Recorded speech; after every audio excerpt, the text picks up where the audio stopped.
Sangeet. I would like to again announce that today in the evening at 6:30 p.m. we have a cultural evening based on Prabhat Sangeet. In that cultural evening, which will start at 6:30 p.m.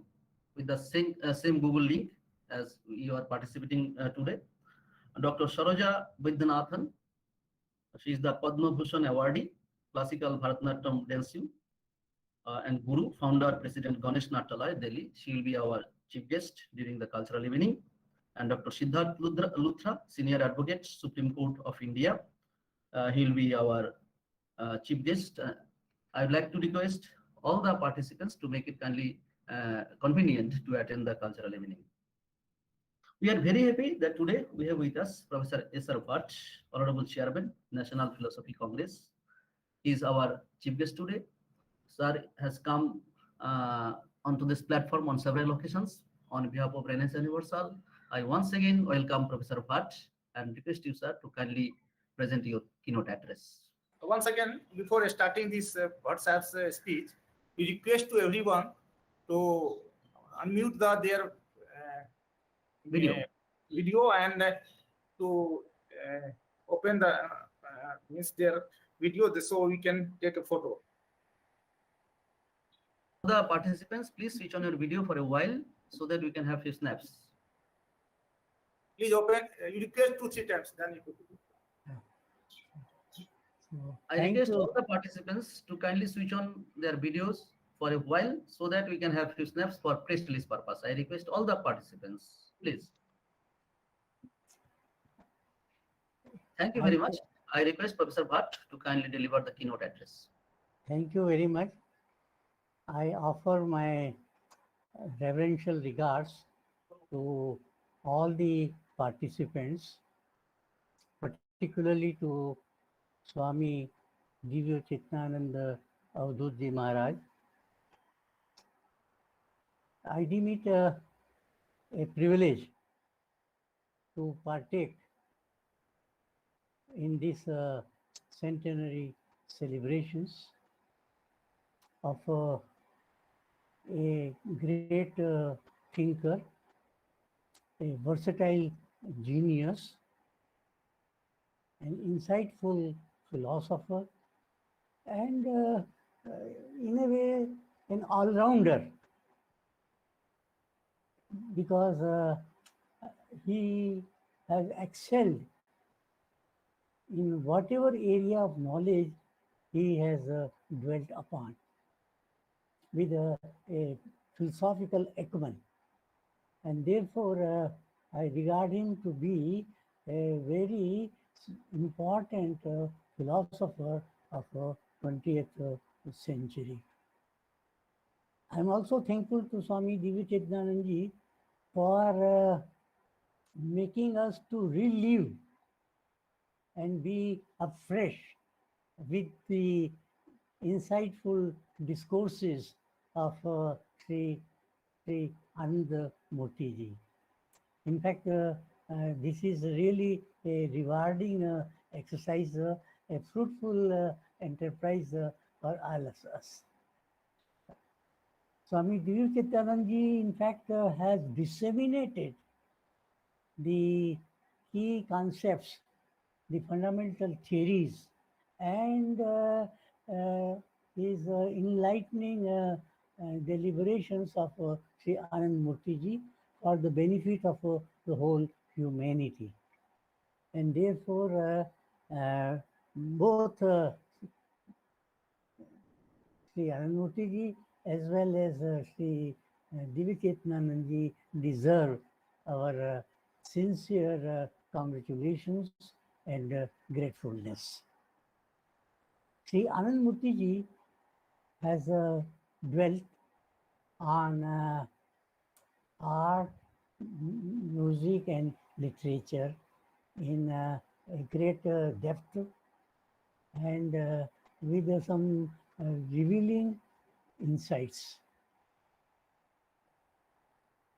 It is well said that Sahitya, Sangeet, Kala, Vihina, Sakshat Pashu, Puchha Vishanahina. A human being without having this sort of interest in Sahitya, Sangeet, and Kala is like an animal without a tail. This signifies the importance of Sahitya. Of course, within Sahitya, we also can include Kala and Sangeet. See, Anandmurti ji has given two very illuminating etymological derivation of the word Sahitya. One is Sahitasya Bhava Sahitya, a feeling of togetherness, marching together in collaborative enterprises. So it's a sort of a collective activity in which all connoisseurs have to participate. So this is in fact when we say Sahita, it is not only a collaborative enterprise, but it is also taking the society along with us. Sahitya, in fact, is a mirror of society. A Hindi very profound thinker said that साहित्य समाज का दर्पण है. Sahitya reflects society, the nature of social organizations, the hopes and aspirations of the society, what it was, what it is, and what it would like to be. And therefore, the social situation are depicted in literature. But this depiction has to be engineered and directed towards enhancement, upliftment of society. And therefore, this Sahitya is not a mere fruitless exercise. It is not aimless. It has a definite purpose, an aim to realize, and that is the ennoblement of society, to make the society noble by furnishing sublime ideas and ideals. We, following the Vedic wisdom, can say that Sahitya carries Ritu. Ritu means a progressive order, and therefore literature or Sahitya has always to aim at betterment of our living. It is not merely descriptive. It has to be innovative and ennobling. And this is what is meant when we say that Sahitasya Bhava Sahitya. The literature, we translate it roughly as literature. The literature embodies the very soul of that particular society. We may call it as Rit, we may call following Baksam, we say Ilavita, or following a contemporary thinker, Pandit Deendayal Upadhyay, Chiti Shakti, Chiti. Sri Aurobindo also has referred to this Chiti Shakti, and therefore literature carries with it this sort of social consciousness, social awareness, and this consciousness is always dynamic. It is flowing, it is progressive, and it always aims at betterment and betterment. It is not static. And that's why one of the characteristics of a Sahitya, as it is propounded in Indian literature is Ramaniyata. It has to be Ramaniya. Kshane kshane yad navatam upeti tadeva rupa Ramaniyataya. So it has to be innovative, something new, something fresh, refreshing it has to be. And that refreshment is always for ennoblement. In fact, and I will refer to that later on, Anand Murthy is not very much happy with most of the literature that is produced in modern times. Particularly, he is very much annoyed with what he called as the box office cinema. This is the term he has used, box office cinema. I will dwell upon it later on. So, but the first definition of Sahitya as Sahitasya Bhava, to be together. This is, and to be together means to march together. Sahitya is, as I said, not static but dynamic. So the Sahityakara, the term that he has used is Sahityaka. The Sahityakara and the reader or listener, they have to march together.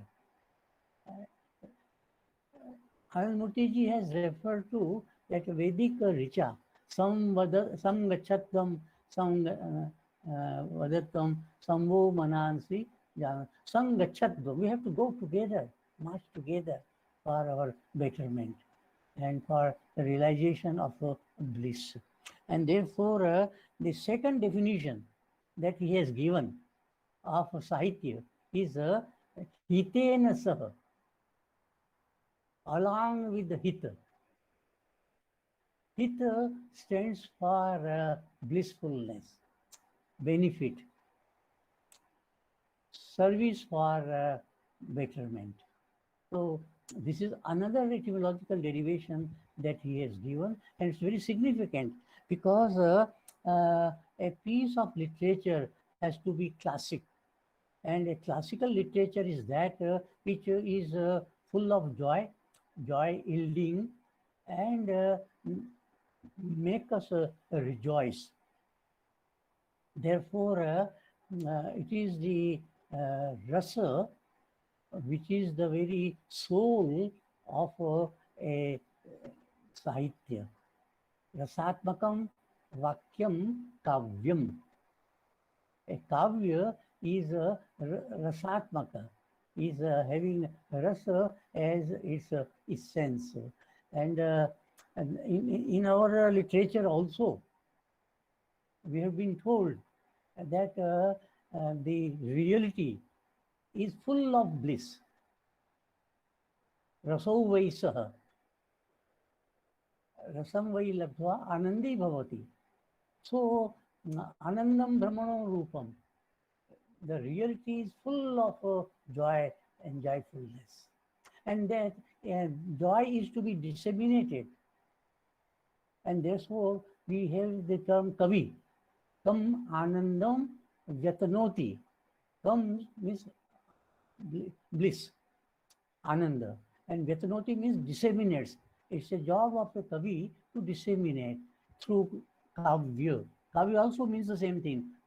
Kam Vyatanoti iti kavyam. So this sort of dissemination of bliss. Well, this is another function of Sahitya. We have been told that if there is usefulness, if there is a benefit, if anything is conducive to wellness, well, that is a mark of a kavya. And the term used by Anand Murthy ji for this is Mangala Kavya. A kavya which is mangalakari, which is always beneficial. Beneficial in the sense that it removes the obstacles and it is conducive for universal global wellness. And therefore, we say that it's the purpose of Sahitya to have arousal of rasa, rasodreka, arousal of rasa, and then enjoyment of rasa, rasaswadana. So one who has rasaswadana is known as a rasika. A rasika enjoys and does not confine the joy within himself or herself, but disseminates it, as I said earlier, and therefore this process is technically known as sadharanikarana. When Anandamurti defines Sahitya as Sahitasya Bhava, togetherness, well, this Sadharanikaran also is an example of togetherness. And therefore, we find that his understanding of Sahitya is really highly sophisticated. He points out that a Sahitya is not produced in vacuum. It is a product of an age. It reflects the aims and aspirations of that particular age. But that particular age is in fact embodied in parampara. Parampara means to be deeply rooted in the past, to be firmly footed in the present, and to have a glorious view of the future. So, Anandamurti ji has in a way enveloped all the three facets of time: the past, the present, and the future. So, for him, therefore, Sahitya has to be like a flowing river, not a static pond. He has therefore used the term Yuga Sahitya. It should not be Tatastha Sahitya, but Yuga Sahitya is in accordance with the needs and aspirations of society. Then only it can be a mirror or reflection of the society. And here we find that he is very much alive to the contemporary distortions in the field of literature. Any writing can't be regarded as a Sahitya. Sahitya has to be something which is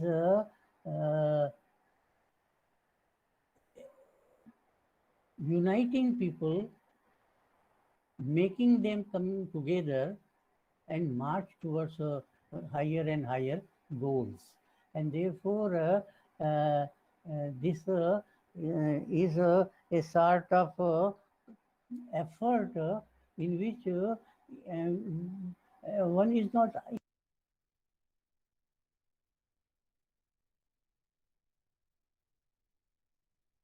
sort of feeling has to be cultivated, inculcated through Sahitya.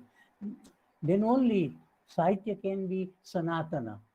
We say a classic has to be of eternal value and of eternal happiness. And that's why we enjoy the classical literature, for example, of Kalidasa. Well, it is both beneficial as well as joy-yielding. Vishwanath, in his Sahitya Darpan, also says that a kavya has to be suggestive of nobility, like a good housewife. Kanta sammit tayopadesha yuge. And therefore, this is the mark of a literature. I would, in fact, reinterpret it like this, that literature is a part and parcel of Kama Purushartha. We have four Purushartha: Dharma, Artha, Kama, and Moksha. Kama is the Purushartha, and that Purushartha is fulfilled through Sahitya. But that Sahitya should be not vulgar. It should be really sophisticated, not vulgar like the modern cinema, where like a monkey, the actors and actresses just dance with aimlessly.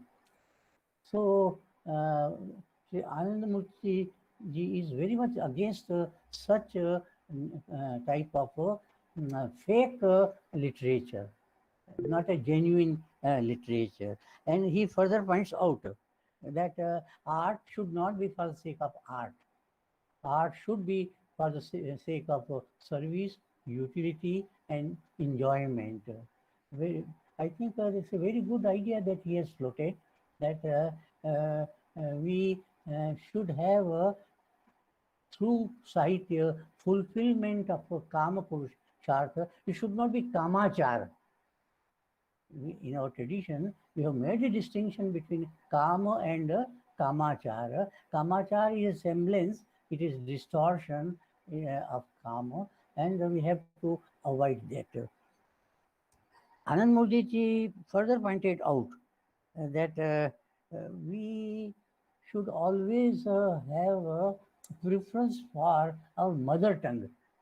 It's about new education policy also, and present government of India has emphasized the role of a mother tongue. So he also talks of the significance of mother tongue, but he does not decry the classical languages, and therefore the Vedic, he has a great appreciation for Vedic wisdom,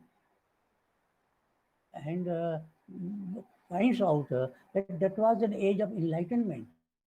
But later on, in the course of history, there were distortions, there were aberrations, and therefore that wisdom got vitiated. Then comes Buddha. Anandamurti ji also refers to the contribution of reformative contribution of Lord Buddha. But later on, in the course of history, because of the travesty of onslaughts on Indian culture, well, the sublimity of our culture was lost. But he wants us to restore that, to revisit that. And in this context, I would say that he is a true nationalist.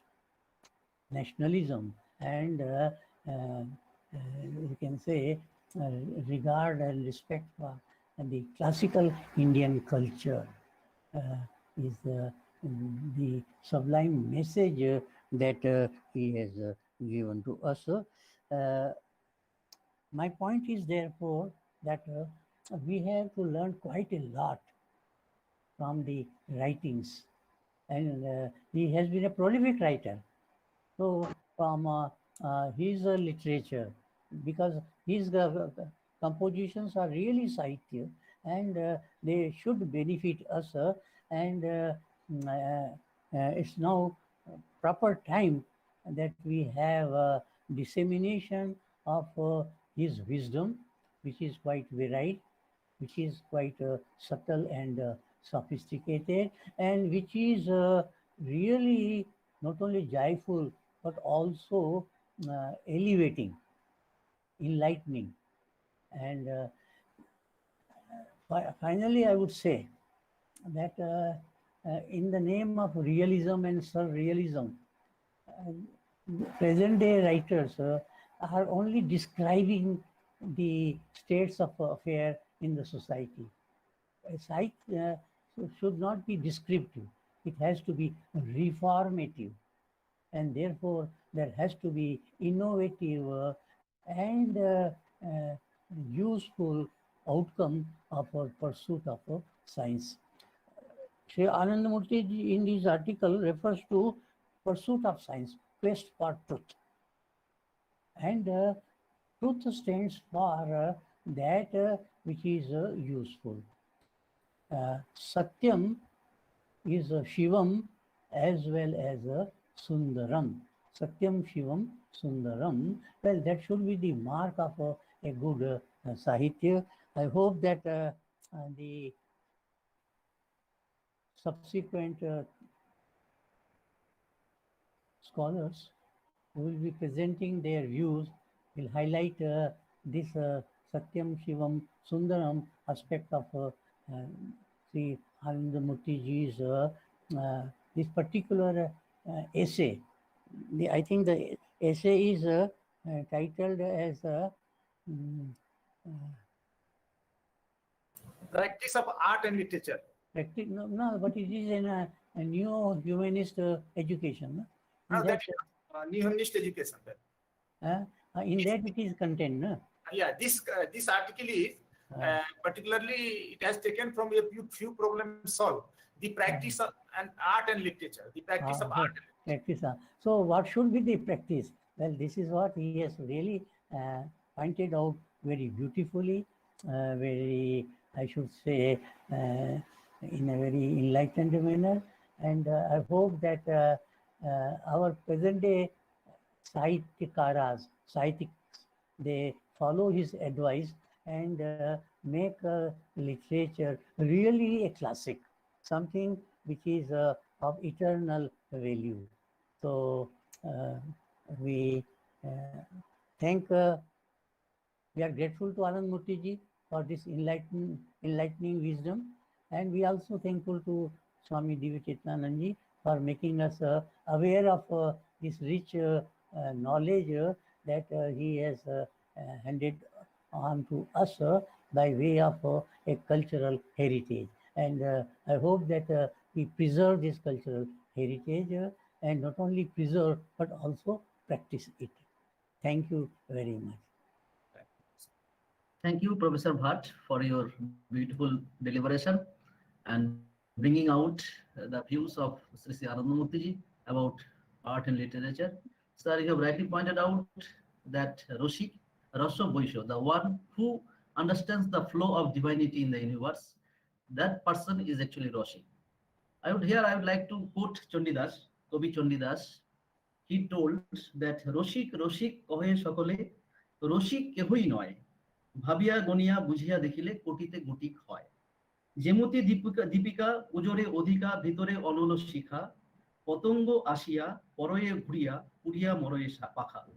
জগৎ জুড়িয়া তেমতি ঘুরিয়া কামানলে পুরি মরে, রসজ্ঞ যেজন সে করয়ে পান বিষ ছাড়িও ভিতরে। So the Roshik is that person who actually is aspiring for divinity. And as you have rightly pointed out, that Anandamurthy has told that art is not for art's sake, art is for service and blessedness.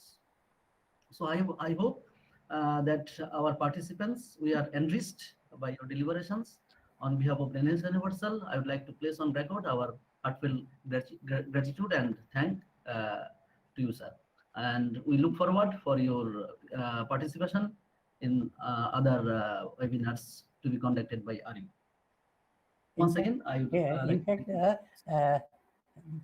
a Sahitya is not only a Rasika, he should also have a company.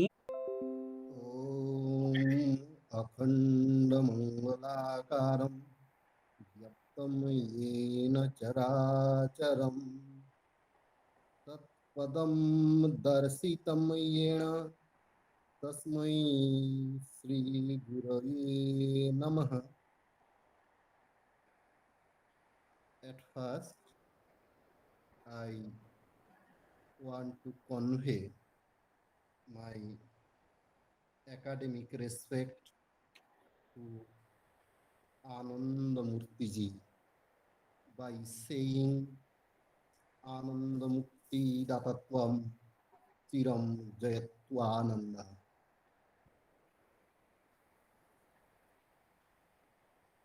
In 1983, on 27th April, a Bengali Prabhat Sangeet was published from Madhumalanji. The Sangeet is like that. I am not singing the song, just reciting the song. মোরা মুক্ত ভূমির মেয়ে ডুংরি পাহাড়ে ঝর্ণা ধারে জোড়ের কিনারে ঘুরি নেচে গে কদম পলাশ নিয়ে করি গো খেলা সারাদিনের বেলা মহুল কুলির শীতল ছাই বাঁকা বনপথে যেতে যেতে খোঁপায় নিতে গাঁথি মালা মোদের ছন্দে গানে মনের খুশির সনে বনের হরিণ দেখেছে মোরা পরম পুরুষেরই মেয়ে মোরা মুক্ত ভূমির মেয়ে we are the lass of open earth. Open earth means the earth where the inhabitants are not controlled by the rules and regulations which are determined by some rulers that may be from the rulers of democracy or a ruler like king, etc. They must be controlled by the free rule or the rule of nature. Therefore, Prabhat Ranjan Sarkar told, we are the lass of open earth. We should not be bounded by the rules and regulations of some kinds of rulers who frame the rule for their sake only, not for the sake of the common people who take their birth on open earth. Dungri Pahari, in the hill or hillock of Dungri, if we go to Manbazar, from Manbazar to Bandwan in Purulia, then from Manbazar towards Bandwan, Dungri Hill will be in the left side. But Dungri Hill here is not a particular hillock. It is a symbolic hillock which symbolizes the hillocks of Purulia or Manbhum or Chotanagpur Plateau is being inherently suggested by P.R. Sarkar. This Dungri Hill is the representative of all the hillocks of Chotanagpur Plateau. Jharna Dhari, beside the spring, Jodere Kinare, at the shore of the rivulet, Dhuri Nechege, we stroll by dancing and singing. The people of these hillocks, they are free. They stroll here and there, near the springs, near the rivulets, and they also decorate themselves by which Padam Polash niye, taking the Kadamba and Polas flowers, i.e., they decorate themselves with the gifts of nature, i.e., natural elements, beautifies them or enhances their beauty. Origo khela sara dinir bela, play throughout the day. Where they play? At Mohul Kuliri Shitol Chai, under the pleasant shade of mohua and crabs. Baka bonopothe jete jete, going through the forest pathway, Hopai nite gathi go mala, read the garland to take phrase. Modere chande gane, modere khushir shone, in the rhymed harmony of our song, in the pulse of inner heart, bonir hurin dekheche, the jungle deer flash a glance to them. The local people are dancing. They have decorated themselves with their natural flowers and the things which have been collected, or twigs, flowers which they have collected from the jungle, from the hills. They are singing, they are dancing with them, and the non-human animals also look at them, or they flash a glance to them. Mora param purusheri me. We are the daughter of supreme soul. Just after introducing the song, I also offer my hearty academic respect to Professor Sarkar, Professor Lakshmikant Padhi, Professor Tapan Kumar De, Professor Sirajul Islam, Dr. Sudhan.ph, Dr. Sindhu Pandey, and Dr. Shontu Singh. I nevertheless forget to show my gratitude to the convener of this webinar, Dibya Chetanananda Avadhuta, and coordinator, Dr. Vishwajit Bhumi. Now, in this song, we could see some socio-economic respects, some socio-economic elements. If we go to the hilly forest, we could see what is the lifestyle of the people of there. Even in 2021,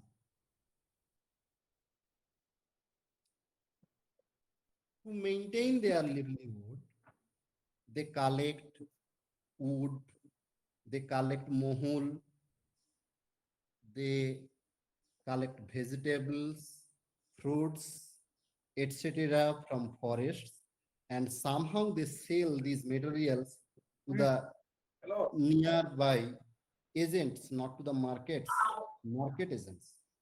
ঠিক আছে, ওটা আপনার ছিল আগে, ও শরীরটা খারাপ কারণ এটার পরে আপনার হলো। And they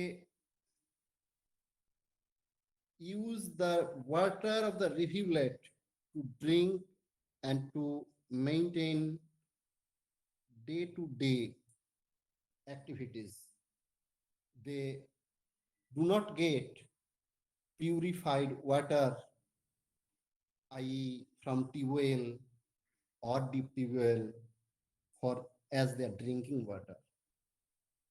In this 2021, they are nothing more than a hunter-gatherer. They are nothing more than a hunter-gatherer. Hunter-gatherer is the first and foremost adoption of human civilization.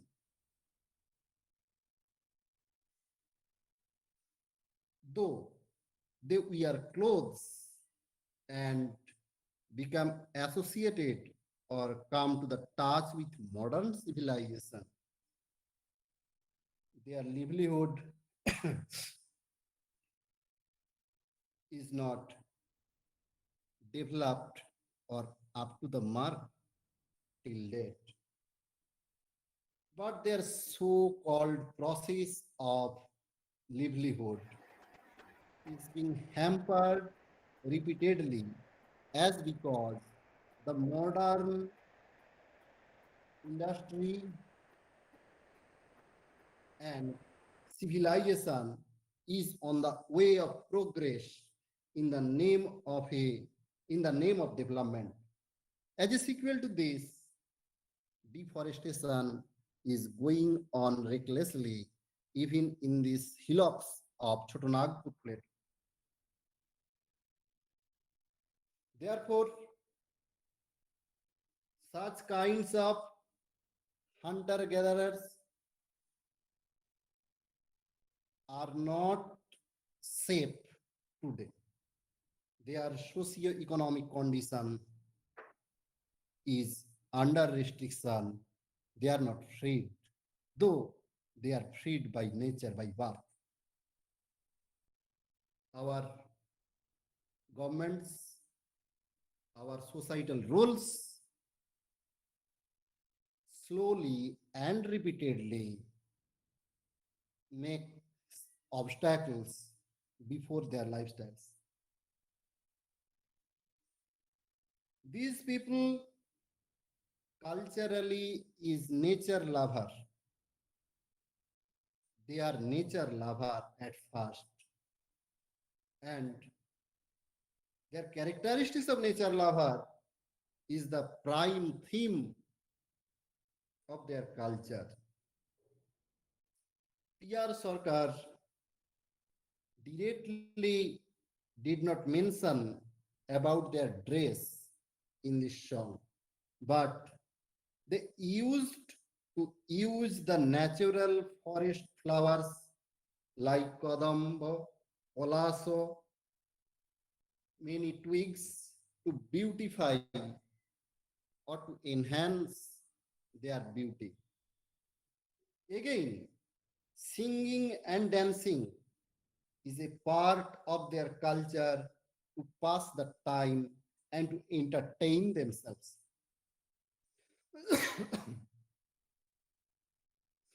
Their songs, their dances offers entertainment to the hillock people, and also it is made for the entertainment of hillock animals. So it is also natural, and their merriments becomes identical with that of the nature.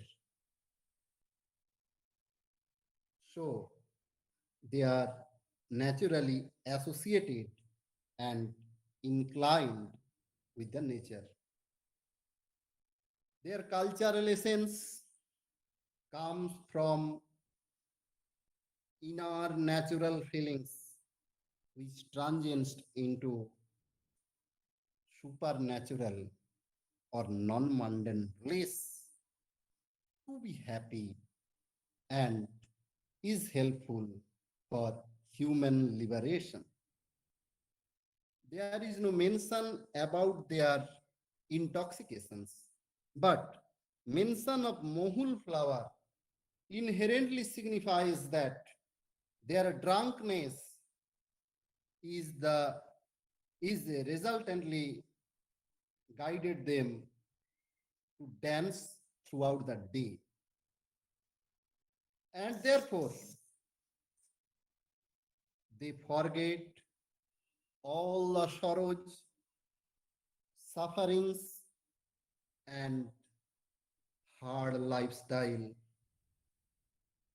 of them. Therefore, they become liberated by drinking the Mahul spirit. Now, in terms of philosophy, the Vedic mantrangsha, Mata Bhumihi Putroham Prithivya, is too much applicable to the inhabitants of the region. In P.R. Sarkar's mind, it was pointed that the song of 7 lines was started with Mura Mukta Bhumir me and ends with Mura Param Purusher me. Mukta Bhumir me means we are the children of free nature, free universe, and ended with Mura Param Purusher me. we are the children of universal Father.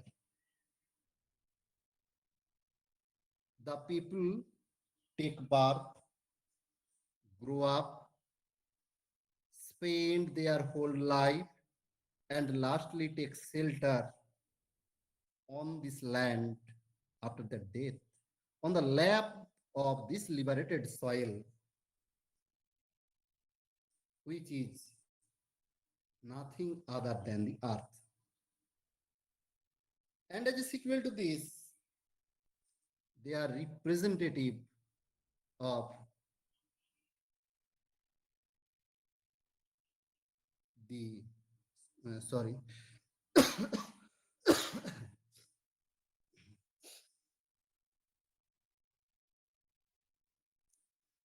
as a sequel to this, it appears that they are the representative of Parama Purusha or Brahma, and they are melted in Brahma.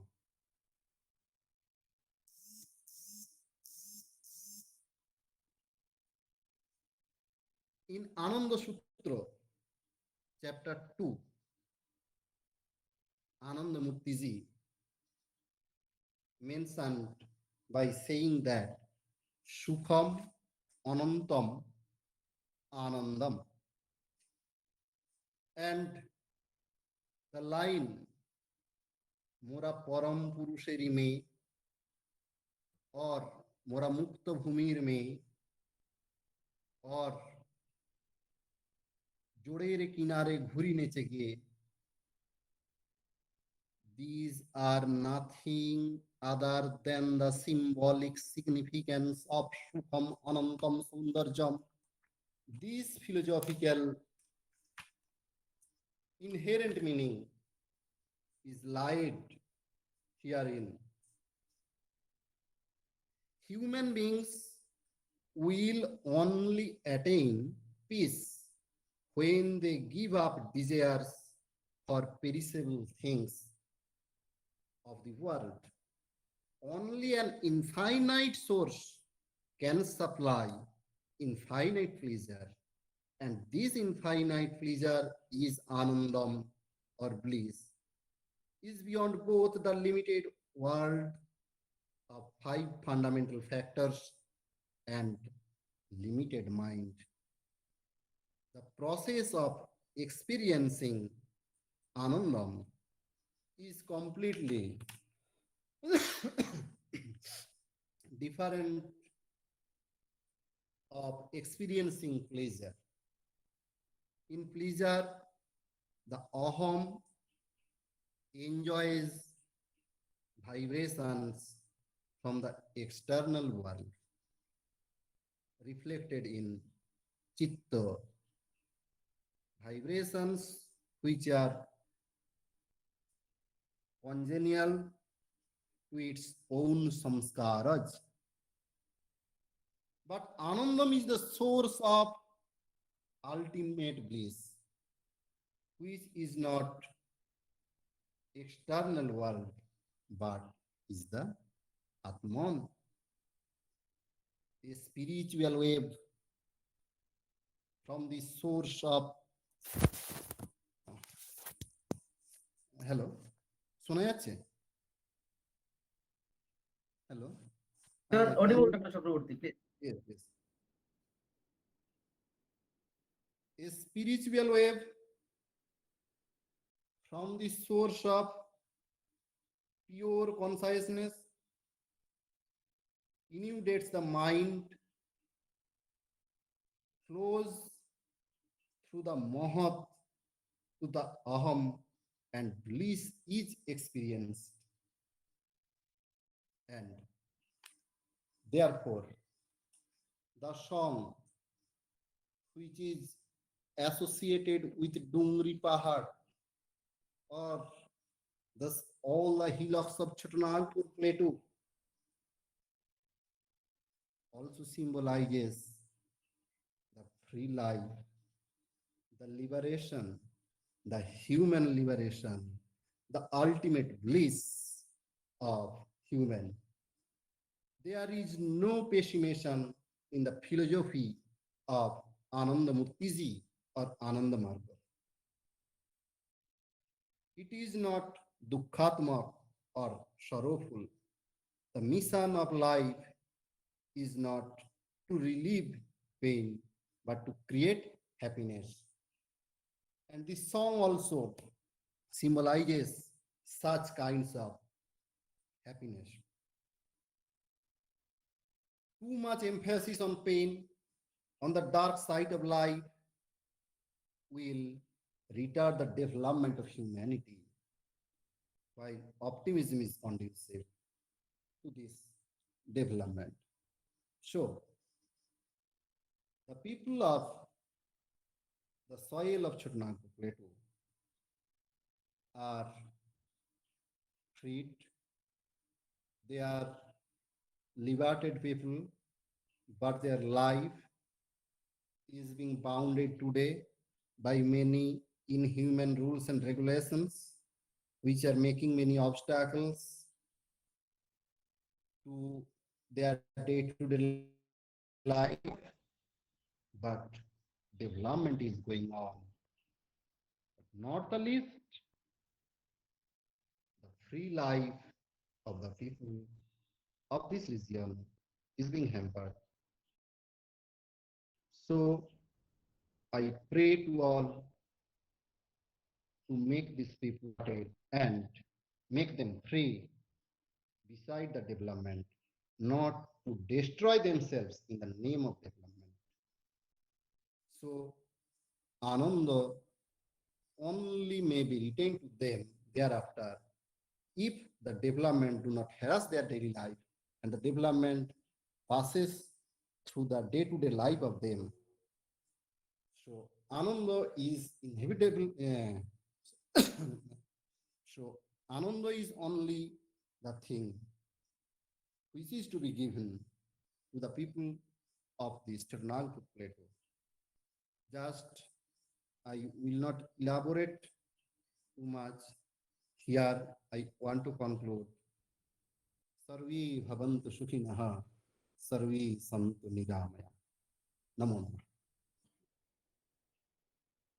Thank you, Dr. Chakraborty. In spite of your illness, you have very nicely presented this beautiful song written by Sri P.R. Sarkar in the year 1983, 27th of April, in Mudhumalanch, his residence at Kolkata. And in this context, actually, he had the scenario of our global headquarters, Anandanagar, Ananda Marga's global headquarters, Anandanagar. There, this scenario we can see in the spring season. Palas, then Mohul, and in this song, actually, Rangamurtiji is also trying to tell us that the women, they are men and women, they are the sons and daughters of the Parama Purusha. So the women have the equal right. They are also the free citizen of this world. There should not be any prejudice, any discrimination based on gender. So in this beautiful song, which is written in Bengali, but the tune is folk tune,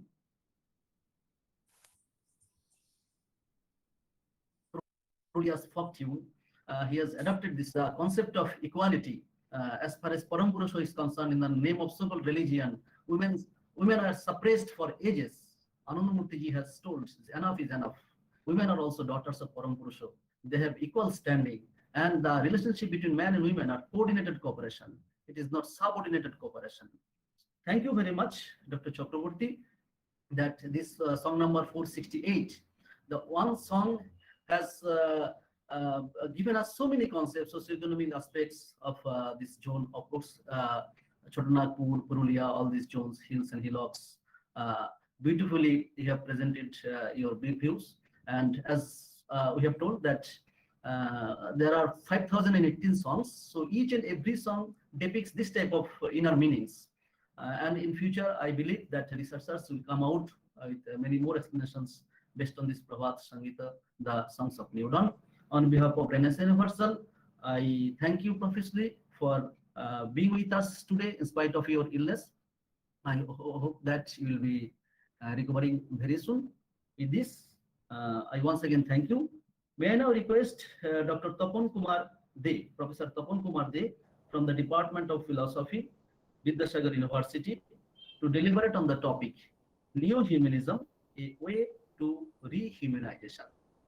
I request Professor De kindly start your. Thank you. Am I audible to you? Am I audible? শোনা যাচ্ছে? Okay, okay, thank you. Thank Yes, you. yes, yes.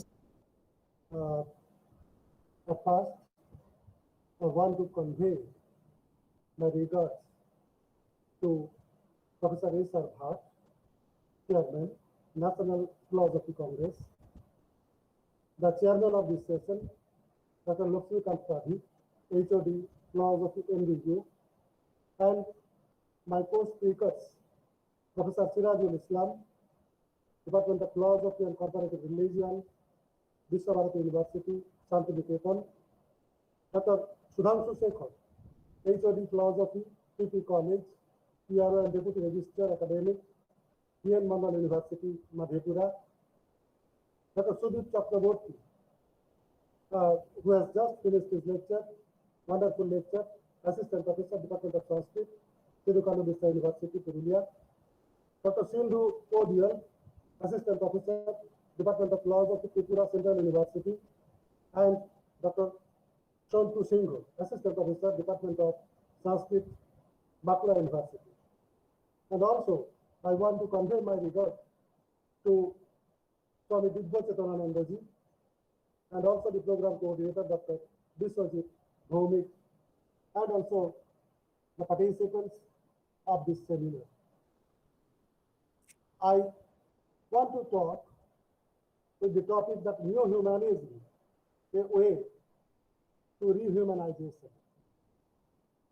You know that the concept of humanism is elaborately presented by Professor P.R. Sarkar, and such new type of humanism is called neo-humanism, and he also he himself called it neo-humanism, is a unique one from the others' attitude. Now I want to enter into my lecture. Can I present my PPT?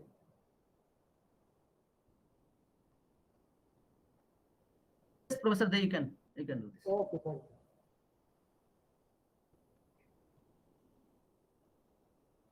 Is it visible? Yeah, it is visible. Thank you. I just want to start in this way, that we want to live, but we don't know how to live. Yes, that is the tragedy. We want happiness, but we don't know what happiness is. We want salvation, but we cannot find out the true path. This is the tragedy of human beings. Undoubtedly, there is a big gap between our aspiration and action. And this gap brings negative results to us, and we are forced to suffer from these unwanted fruits of our actions. Yes, this is the reality. We want to live, we want happiness, but for this purpose, what path we are following is not fit. That is why, today we are suffering from the present pandemic, that is COVID-19. And surely we don't want to remain again under the pressure of this COVID-19 or pandemic. We want to overcome it. But how? That is the question. Humanism is the path, no doubt, to overcome such sufferings and to place human beings in a right place and in a right path. So what is humanism? Humanism is a philosophical standpoint that emphasizes the potential and agency of human beings individually and socially. It considers human beings as the starting point for serious moral and philosophical inquiry. Yes, human beings are the aim, not means. That is the humanism. And such philosophical standpoints or stance figure in Western perspective from the era of the Renaissance.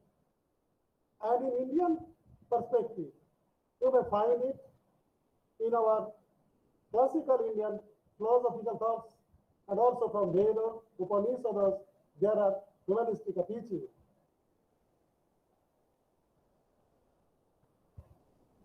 How many types of humanisms are there?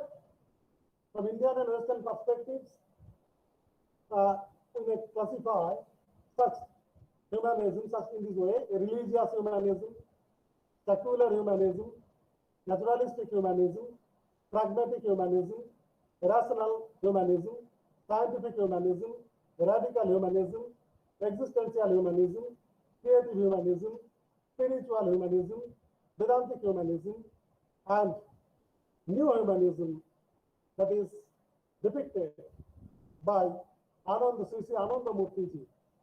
It can also be designated as holistic humanism or inclusive humanism. And in this lecture, I just want to put emphasis on the last one, that is new humanism or holistic humanism or inclusive humanism.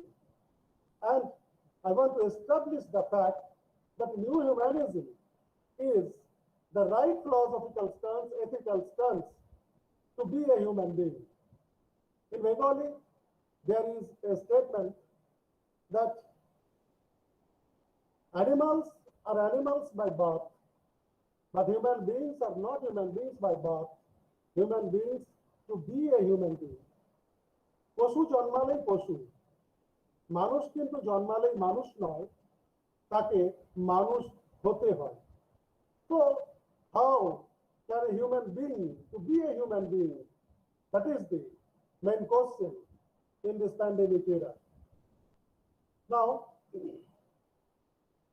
Ananda Murthy also depicted a picture on the division of humanism. According to Sri Ananda Murthy, there are geo-sentiment, socio-sentiment, human sentiment, and also devotional sentiment. Geo-sentiment that grows out of love for the indigenous soil of a country. From this geo-sentiment, many other sentiments emerge, such as geo-patriotism, geo-economics, and many other geocentric sentiments, including geo-religion. And you know, such geo-sentiment is not the proper way to show that the right place of humanism or human's aims. Socio-sentiment encourages people to have fellow feelings for a particular social group, and that is also not the correct path. Human sentiment, it encourages only human-centric feelings, and only human-centric feelings cannot be the right way of rehumanization or being a human. So the devotional sentiment is the most valuable treasure of humanity, according to Sri Ananda Murthy. It is to transform the sense of worldly existence into the supreme spiritual sense. And that is the right path, or that is the right way to live. And why it has already been stated that why we are trying to find path, because already we are in the process of dehumanization. And as there is dehumanization, we want to fight against such dehumanization to make it rehumanization. The process of depriving a person or a group of positive human qualities is the process of dehumanization. When you deprive a person or a group from the positive human qualities, then you are surely dehumanizing. Dehumanization is the denial of full humanness in others and the cruelty and sufferings that accompanies it. You know, the attitude of some people, powerful people in our society is like that. And A practical definition refers to it as the viewing and treatment of other persons as though they lack the mental capacities that are commonly attributed to human beings. So this is the process of dehumanization, and we are practicing all these things in our daily lives. It seems that we all are treating the other persons in this light of not from anthropomorphism, but from zoomorphism. Animals are kept in zoos for enjoyment and the creation of human beings. And we are looking to our fellow human beings in this way as they are animals kept in zoos. This attitude is called zoomorphism, whereas we have to look at the nature with this attitude of anthropomorphism. But instead of anthropomorphistic attitude, we are following zoomorphistic attitude. That is the tragedy. It is a tendency of viewing human behavior in terms of the behavior of animals. It is also used in literature to portray the act of humans or objects with animalistic behavior or features. What are the causes of dehumanization? The first cause is casteism. You know, in India, there are 4 castes: Brahmin, Kshatriya, Vaishya, and Shudras. And all the 3 castes, Brahmin, Kshatriya, and Vaishya, hate the Shudras. And this casteism is the main source of dehumanization in India. And there are other causes also, that is dominism. Because I have power, money, and other mechanisms, I have the right to dominate others. And this dominating attitude is nothing but proficiency of the dehumanization, the process of dehumanization. Groupism or sectionalism, it is also one of the causes of dehumanization. Clanism, egoism, religionism, chauvinism, and the last, phobism, COVID phobia. At present world, we are facing the problem of dehumanization. The member of the family can't touch their near and dear one because of COVID. And such alienation is there because of phobism. So COVID phobia is one of the effective causes of dehumanization in this pandemic era.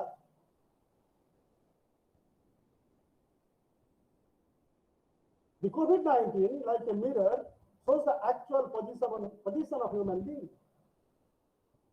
Though we claim that we have technological knowledge, developed medical sciences, and we are ready to fight against any kind of human sufferings. But COVID-19 proves that we are nothing to the nature. It shows that the things which are followed by us as normal are surely not normal in true sense. It also shows that we are just dehumanized ourselves to fulfill our creed. So it is the high time to rehumanize ourselves for survival. So we have to complete the journey from dehumanization to the rehumanization for survival.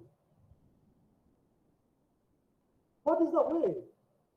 Now we are trying to come out of the danger created by the virus, and surely the philosophy of humanity is there to cure us from the pandemic-like dangers. But which one is more effective than the others? From the above discussion, it is clear that new humanism is the appropriate answer to this pandemic, as it is based on devotional sentiment. Why should you choose new humanism, ignoring the others? New humanism, unlike others, is inclusive in character. If we go to all the types of humanism as mentioned above, we will find that each of them has some limitations in some respects. They are not inclusive in nature. Rather, most of them are trying to focus only on human beings, ignoring the nature, animate and inanimate nature. But humanism does not refer only the development of human beings. If you only concentrate on the development of human beings, ignoring the nature, then surely you will follow the way of anthropocentrism. And nowadays, anthropocentric attitude is not tenable in ethical sense. It is based on love. Yes, new humanism is based on love. It teaches us how to live in nature by expanding the sense of humanity from human beings to animate and inanimate nature through love. Yes, we should love inanimate and animate nature, not only for their usefulness to human beings, but for their intrinsic value. Each and every element of nature has intrinsic value, and we have to respect them. In a word, the holistic attitude of new humanism is the only way of rehumanization from dehumanization. Dehumanization leads us to the door of humanity, whereas rehumanization leads us to the light of humanity in true sense.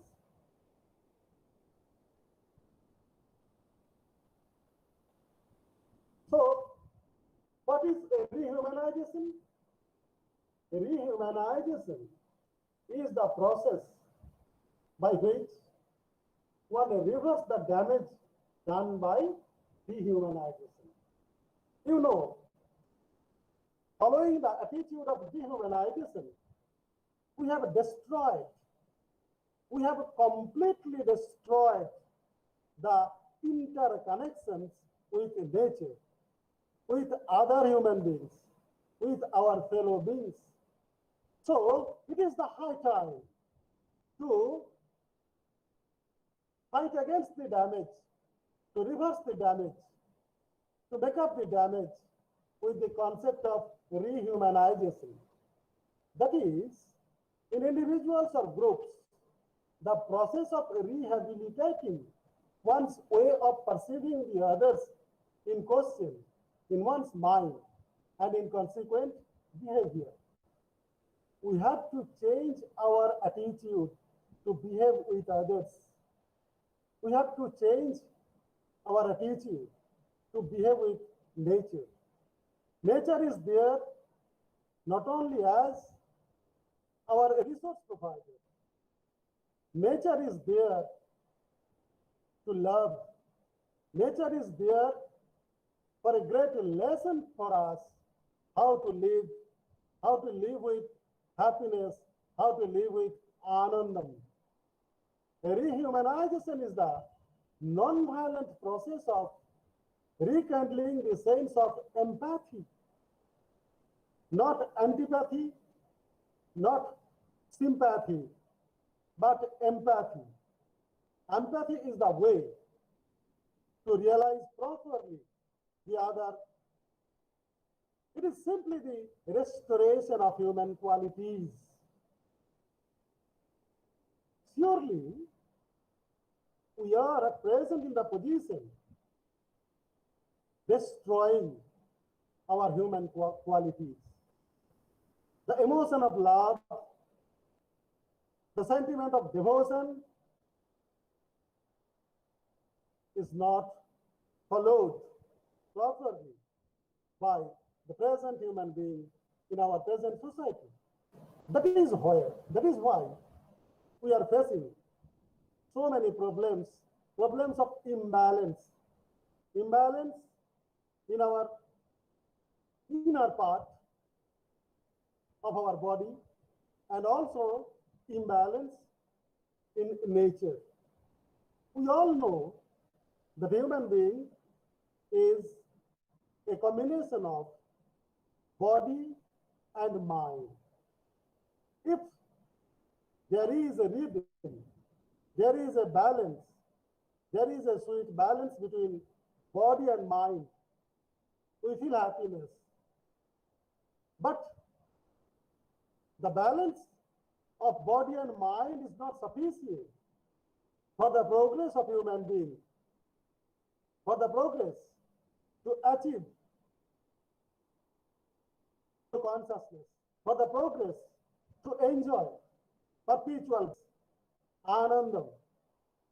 So, the balance at the same time must be maintained with the nature, with the outer world. It is not our duty to dominate the nature, to destroy the nature as human being, as intelligent being. It is our duty to keep the sanctity of nature, sanctity of animate and inanimate nature, and also our fellow beings. That is the way to find out or to fight against such dangers like pandemic. Theories of rehumanization, theory of connectionism and interconnectionism in human relations.